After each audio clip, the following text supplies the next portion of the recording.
अगर अभी भी माँ बाप नहीं जागे तो स्थितियां और विस्फोटक हो सकती हैं। समाज आज बच्चों के विवाह को लेकर इतना सजग हो गया है कि आपस में रिश्ते ही नहीं हो पा रहे हैं। समाज में आज 27, 28, 32 उम्र तक की बहुत सी कुंवारी लड़कियां घर बैठी हैं क्योंकि इनके सपने हैसियत से भी बहुत ज्यादा हैं। इस प्रकार के कई उदाहरण हैं। ऐसे लोगों के कारण समाज की छवि बहुत खराब हो रही है। सबसे बड़ा मानव सुख सुखी वैवाहिक जीवन होता है। पैसा भी आवश्यक है, लेकिन कुछ हद तक। पैसे की वजह से अच्छे रिश्ते ठुकराना गलत है। पहली प्राथमिकता सुखी संसार व अच्छा घर परिवार होना चाहिए। ज्यादा धन के चक्कर में अच्छे रिश्तों को नजरअंदाज करना गलत है। संपत्ति खरीदी जा सकती है लेकिन गुण नहीं। मेरा मानना है कि घर परिवार और लड़का अच्छा देखें, लेकिन ज्यादा के चक्कर में अच्छे रिश्ते हाथ से नहीं जाने दें। सुखी वैवाहिक जीवन जिएं। 30 की उम्र के बाद विवाह नहीं होता, समझौता होता है, और मेडिकल स्थिति से भी देखा जाए तो उसमें बहुत सी समस्याएं उत्पन्न होती हैं। आज उससे भी बुरी स्थिति कुंडली मिलान के कारण हो गई है। आप सोचिए, जिनके साथ कुंडली मिलती है लेकिन घर और लड़का अच्छा नहीं, और जहां लड़के में सभी गुण हैं वहां कुंडली नहीं मिलती, और हम सब कुछ अच्छा होने के कारण भी कुंडली की वजह से रिश्ता छोड़ देते हैं।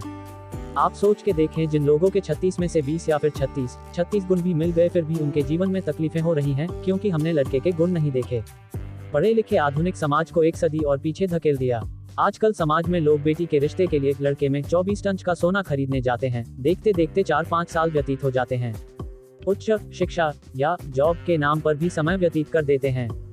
लड़के देखने का अंदाज भी समय व्यतीत का अनोखा उदाहरण हो गया है।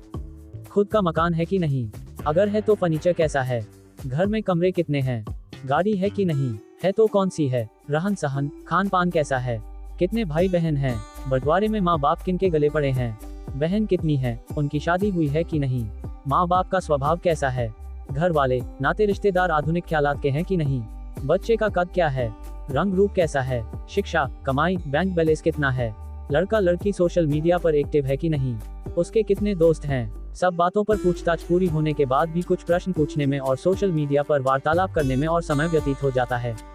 हालात को क्या कहें, माँ बाप की नींद ही खुलती है 30 की उम्र पर। फिर 4-5 साल की ये दौड़ धूप बच्चों की जवानी को बर्बाद करने के लिए काफी है।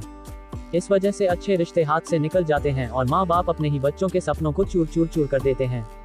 एक समय था जब खानदान देखकर रिश्ते होते थे, वो लंबे भी निकते थे, समधी समधन में मान मनोहार थी, सुख दुख हमें साथ था, रिश्ते नाते की अहमियत का एहसास था। चाहे धन माया कम थी मगर खुशियां घर आंगन में झलकती थी। कभी कोई ऊंची नीची बात हो जाती थी तो आपस में बड़े बुजुर्ग संभाल लेते थे। तलाक शब्द रिश्तों में था ही नहीं, दाम्पत्य जीवन खट्टे मीठे अनुभव में बीत जाया करता था। दोनों एक दूसरे के बुढ़ापे की लाठी बनते थे और पोते पोतियों में संस्कारों के बीज भरते थे। अब कहाँ है वो संस्कार, आंख की शर्म तो इतिहास हो गई। नौबत आ जाती है रिश्तों में समझौता करने की। लड़का लड़की अपने समाज के नहीं होंगे तो भी चलेगा, ऐसी बातें भी सामने आ रही हैं। आज समाज की लड़कियां और लड़के खुलेआम दूसरी जाति की तरफ जा रहे हैं और दोष दे रहे हैं कि समाज में अच्छे लड़के या लड़कियां मेरे लायक नहीं हैं। कारण लड़कियां आधुनिकता की पराकाष्ठा पार कर गई है। जब ये लड़के लड़कियां मन से मैरिज करते हैं तब ये कुंडली मिलान का क्या होता है।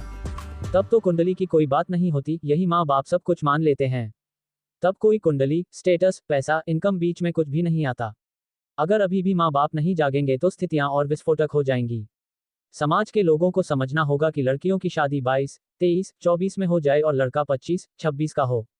सब में सब गुण नहीं मिलते। घर गाड़ी बंगला से पहले व्यवहार तो लो। माँ बाप भी आर्थिक चकाचौंध में बह रहे हैं। पैसे की भागम भाग में मीलों पीछे छूट गए हैं। रिश्ते नातेदार टूट रहे हैं, घर परिवार सूख रहा है प्रेम और प्यार।